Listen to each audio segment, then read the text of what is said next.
আজকে আমি কথা বলবো অত্যন্ত কিছু গুরুত্বপূর্ণ বিষয়, সেটা হচ্ছে জন্ম নিরোধক বা জন্ম নিয়ন্ত্রণ পদ্ধতি নিয়ে। আসলে বিয়ের পরে আমি সবসময় উপদেশ দিয়ে থাকি যে একটি কাপলের পরিবার হবে পরিকল্পিত, অপরিকল্পিতভাবে যাতে কোনো কিছুই না হয়। অপরিকল্পিতভাবে প্রেগনেন্সি আসলে সেটার জন্য দেখা যায় যে তাদের বেবি নষ্ট করতে হচ্ছে, গর্ভপাত করতে হচ্ছে, এবং এটার জন্য কিন্তু অনেক ধরনের জটিলতা, ইনফেকশন, তারপর হয়তো জ্বরের ইনফেকশন, বন্ধ্যাত্ব, এই ধরনের সমস্যা হয়ে থাকে।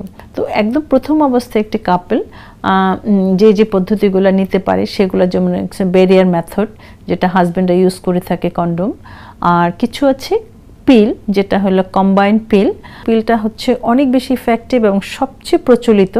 অনেকেই কিন্তু ভয় পায় যে পিল খেলে আমি মোটা হয়ে যাব, আমার পরবর্তীতে বেবি আসবে না, কোনো সমস্যা হবে। আসলে কিন্তু এই পিল, যেটা কম্বাইন্ড পিল, সারা ওয়ার্ল্ডেই কিন্তু সেটা ইউজ হচ্ছে। আরেকটা পদ্ধতি আছে ইনজেকশন, প্রতি 3 মাস পর পর নিতে হয়। এই ইনজেকশনগুলো আমরা সাধারণত যারা রেগুলার পিল খেতে ভুলে যান, প্রতিদিন রাতে পিল খেতে মনে থাকছে না, একটু বয়স্ক, তাদের জন্য দিয়ে থাকে।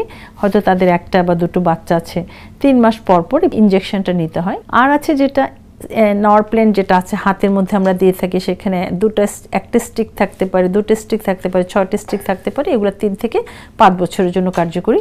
এটাও খুব একটা সেফ পদ্ধতি। আরেকটা আছে জ্বরের ভিতরে আমরা মানে কপারটি দিয়ে থাকি। সেই কপারটিটা ওখানে যখন থাকে তখন প্রেগনেন্সিটা আর হয় না।